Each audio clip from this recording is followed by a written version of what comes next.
The Lord be with you. And with your spirit. A reading from the Holy Gospel according to Mark. Glory to you, O Lord. Jesus and his disciples came to the other side of the sea, to the territory of Gerasenes. When he got out of the boat, at once a man from the tombs who had an unclean spirit met him. The man had been dwelling among the tombs, and no one could restrain him any longer, even with a chain. In fact, he had frequently been bound with shackles and chains, but the chains had been pulled apart by him, and the shackles smashed, and no one was strong enough to subdue him. Night and day, among the tombs and on the hillsides, he was always crying out and bruising himself with stones.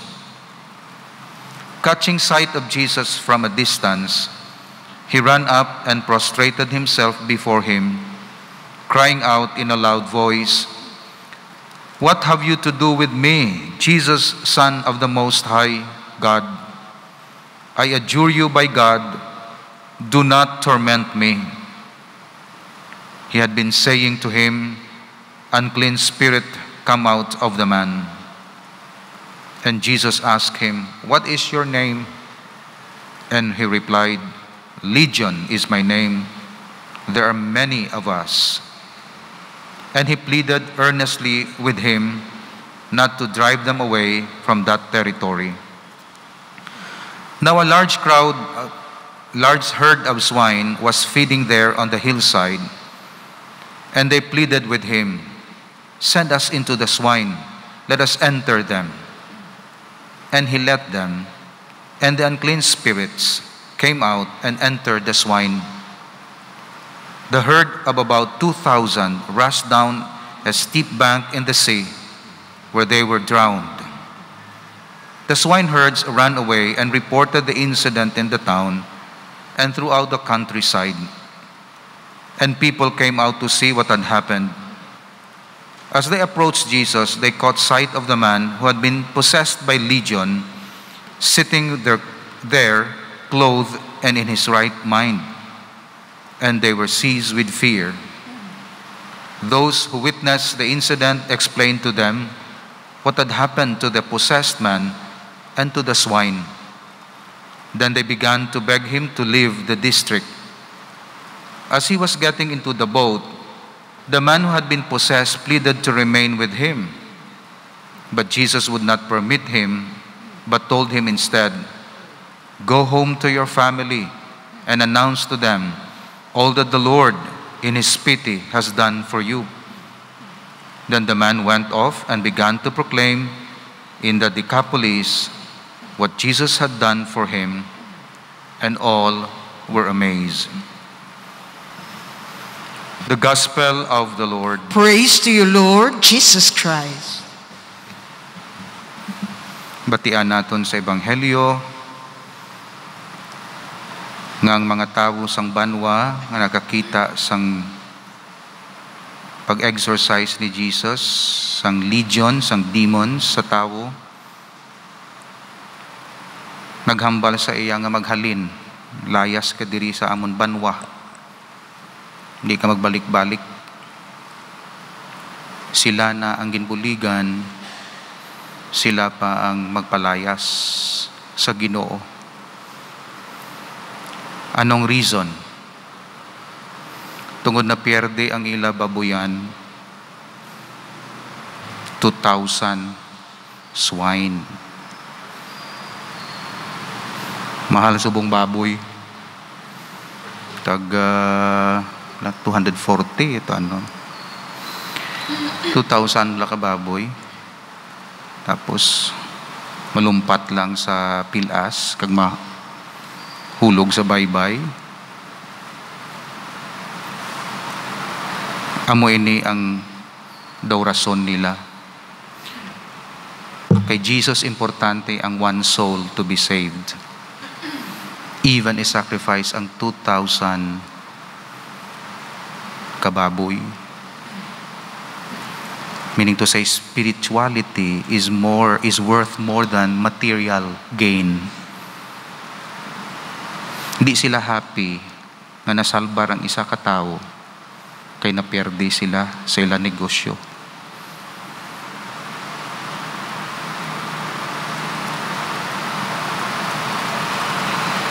Amo ng reason.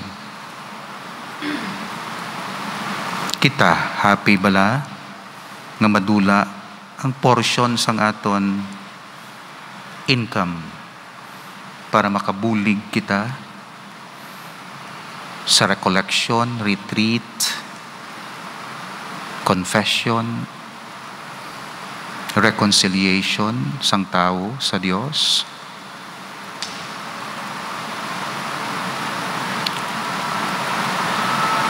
Di bala kita mangin generous sa Dios sa pagbulig sa aton isig kataw, madula aton 15 minutes to campaign para lang nga ang tao sa around us makakonfesar kag masalbar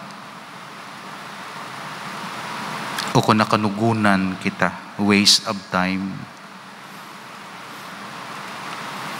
That's why gintudluan sila ni Jesus na importante ang isa kakalag, even to the extent nga perdihan mo sang 2,000 ka baboy.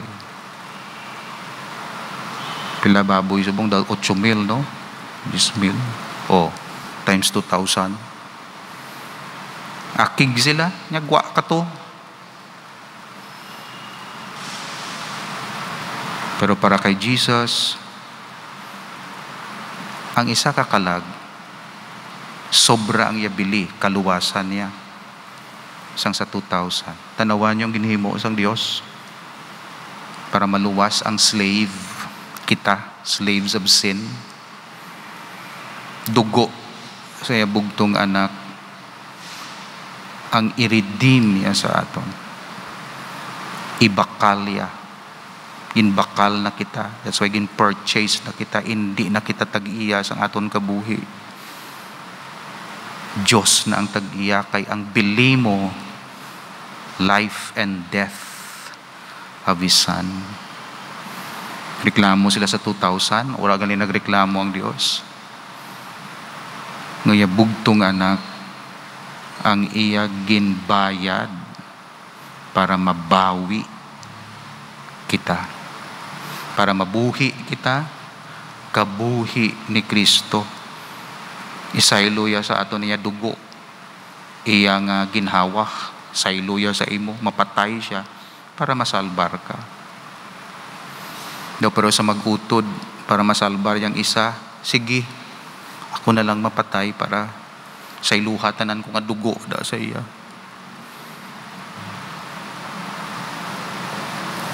Sundon naton, of course, ang aton Ginoo nga gina-prioritize naton ang spiritual life, salvation. Di pagpabayaan ang material needs naton, of course. Punamin ko, mangin happy kita kung ang isa katawo mabuligan naton magsimba, magkonfesar, mapakasal, mabalik sa Diyos. Na-facilitate kita para kabalik siya sa Diyos. Sobra pa sa 2,000 kababoy ang iya value. Padayon kita mamalandong sa virtues, kaghambal naton sa nagligad. Ang pinaka-importante nga virtue, of course, is charity.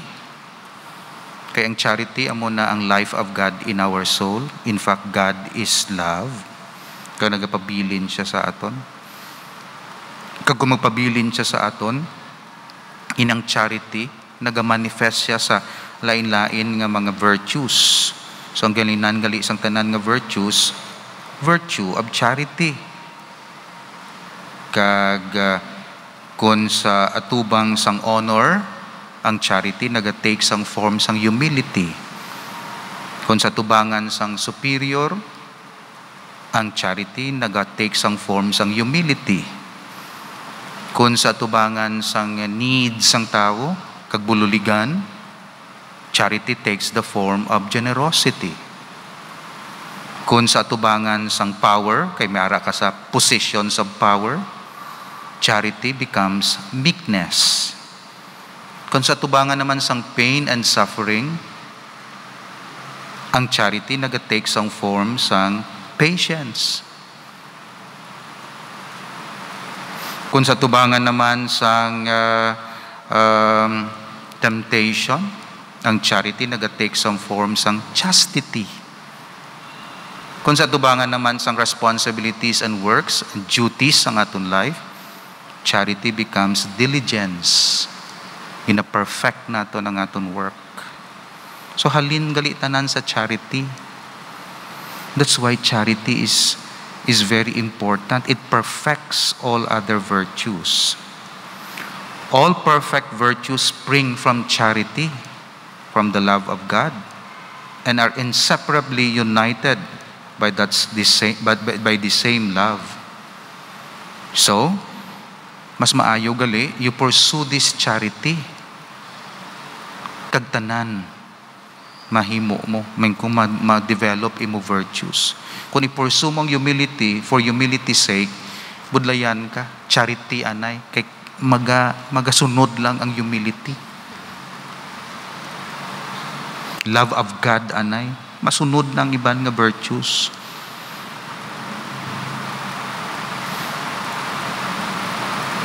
Kung ang munga, takpon mong piso iya, para magsulunod ng mga piso, takpon mong munga, ang mamay, ang manay nila.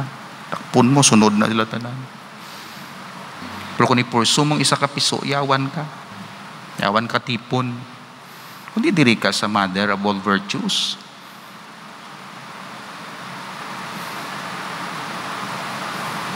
Munang pangayuon. Of course, upod sa charity, tatlo na sila mag-utod. Si Caridad, si Esperanza, kag si Fe. Si Fe kag si Esperanza, wala kag tuon ni Caridad.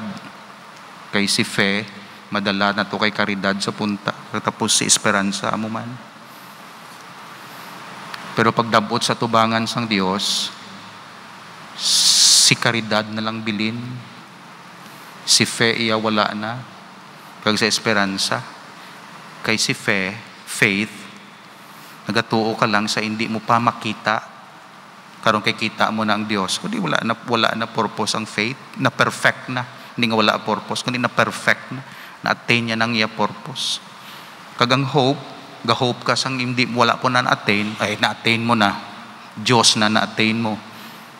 Nag-enjoy ka na. Oh, kundi wala na si Esperanza. Pero ang mapabilin, love. That's why 3 things that last: faith, hope, and love. And the greatest of these is love. That's why kinanglan ma-develop ang love as virtue sa aton soul. Kay tanan sina masunod lang. Ang ipursu mo hindi happiness. Ang ipursu mo holiness. Kaya kung ipursu mo, lagson mong happiness, malagyo sa imo. Pero sang butterfly, lagsang butterfly, malagyo. Pungko ka bala, hapunan ka sang butterfly. Kalma ka bala, holy ka. Silang palapit sa imo. That's why ang tao, ga-pursue permis ang happiness, kapalagyo. Pursue holiness. And the happiness will pursue you. Seek ye first the kingdom of God, holiness, and everything shall be added unto you. In this world, ang importante, holiness. Wala pa di perfection sang happiness, kaya happiness na reserve pa sa pihak. Kung i-pursue mo ding perfect happiness mo, frustrated ka, kaya hindi mo na di madabuot, because this is not the place of perfect happiness. This is a place, a school for holiness. Kaya ang happiness is the reward sang imo effort to become holy. That's why aton mga activities, hindi for happiness. Bilang Katoliko, may happiness, konsolasyon. Kaya ti konpermi ka malang di happy, ano na lang to. But it's just a consolation. It's not the end. It's an instrument. Ang transfiguration is not the end. It's a consolation and strengthening sa mga apostoles because passion of Jesus mag-aabot na. So, strengthen sila. Ang iba, nagpabilin sa happiness. Kaginhaboy ang holiness. Yung holiness naton is proportionate to the presence of love in our soul. Ang imo holiness actually is in equal measure sa imo love, sa imo heart. Love of God. So kung wala ka sang love of God, why ka holiness? Kung 10% lang, kung pwede mo measure, ang imo love, 10% lang imo holiness. O ang iban nga santos kay 100%. Hindi 100% sila holy. Heroic ang ila virtues. Ang ila love na himo sa ila nga daw Dios. That's why love is the greatest of all virtues. The three theological virtues hold the highest place among the virtues because they have direct relation to God. Charity, love, is the greatest of them, as St. Paul declares in 1 Corinthians chapter 13, verse 13. Charity takes precedence of all the rest of virtues, as fire does of the other elements. Charity unites man to God. Sa mo nang naga-unite sa aton sa Dios, sa aton love. Our Lord says, "He that loveth me shall be loved by my Father, and I will love him. We will come to him and will make our abode with him. We will dwell in him." John chapter 14, verses 21 and 23. Again, St. John says, "He that abideth in charity abideth in God, and God in him." 1 John chapter 4, verse 16. Charity alone gives value to other virtues. So may value lang ang virtue mo kung naupdan sang love. Kung wala na sang love, wala na value sa tubangan sang Dios. St. Paul declares that to speak with tongues, to possess all knowledge, to have the gift of prophecy and of miracles, to perform alms deeds and austerities, profits nothing, for all these are worth less until inspired by charity. 1 Corinthians chapter 13, verses 1 to 3. And then, nabutang man diri, charity lasts beyond the grave. Siya lang nagalusot pakadto sa langit. St. Paul tells us, charity never falleth away. Faith, on the other hand, passes into the vision of God. So kita mo na ang faith, tuo ka lang kay di mo pa makita, pero balan mo ga-exist. Karong kay kita mo na, faith passes into the vision of God. Hope into the enjoyment of God. The moral virtues do indeed remain in the life to come, but in another and more excellent manner. For eternal blessedness does not destroy the perfection human nature has attained. Kaganong naga-perfect sa Dios? Love. Sa tao? Love. Kagano na nga love?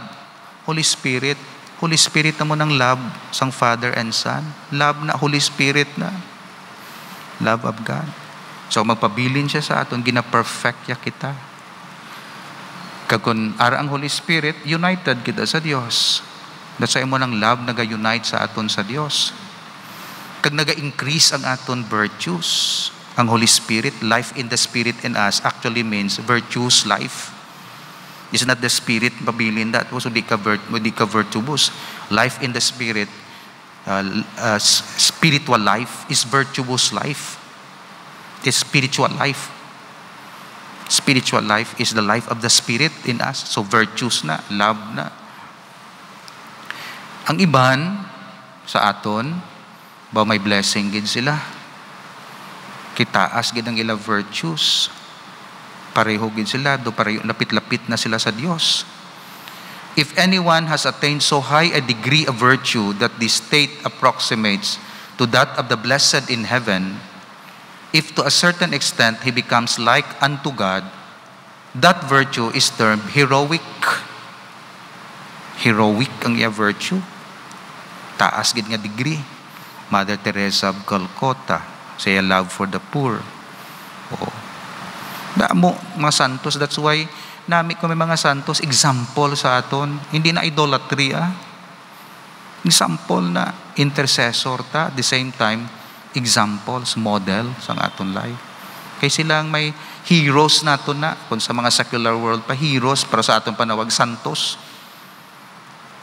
Kaya may mga virtues sila. Heroes among the ancients were men who had achieved more than ordinary mortals could accomplish. For the beatification or canonization of any individual, it is necessary to prove that he practiced the 3 theological and 4 cardinal virtues in the fulfillment of the duties of his calling in a heroic degree. Of course, tanan man kita mag-santos, pero tukon mga average lang kita, hindi man kita ma-declare nga pero kanday Saint Joseph ni. Galing kay tungod ano gid sila, may virtues gid sila, heroic gid. So worthy of emulation. Kag sang aton nga pag-venerate sa ila. So muna, that's why may santos tungod sang mga virtues nila. 3 theological virtues. Tungod sang ila love of God. Tapos may love of God sila. Nagdamo lain-lain nga mga flowers of virtues sa ila soul. Tapos napropareho na sila sang angels, propareho na sila sang Diyos, tungod sang love. So nagahimo sa aton nga pareho sa Dios, love. Nagahimo sa aton nga pareho kay Satanas, pride. Pride amo naman ang mother of all vices. So kung gusto mo magtubod ang mga bisyo mo mangin proud ka, mapalapit na tanan sa imong virtues, tanan, palapit na. Pero kung may love ka, ang matubo sa imo, other virtues, depende sa demands sang imo duties of life, kag sa circumstances. So pangayoon naton, pero inang love nga ina, we know, as a person, is the Holy Spirit. Kasi pangayoon naton Holy Spirit to remain in us, para mangin permanente ng love, kag mag-grow siya in different branches and flowers and fruits of cardinal virtues and moral virtues. Amen. Lord Jesus Christ, you have given your followers an example of gentleness and humility, a task that is easy, a burden that is light. Accept the prayers and work of this day, and give us the rest that will strengthen us to render more faithfully service to you, who live and reign forever and ever. Amen.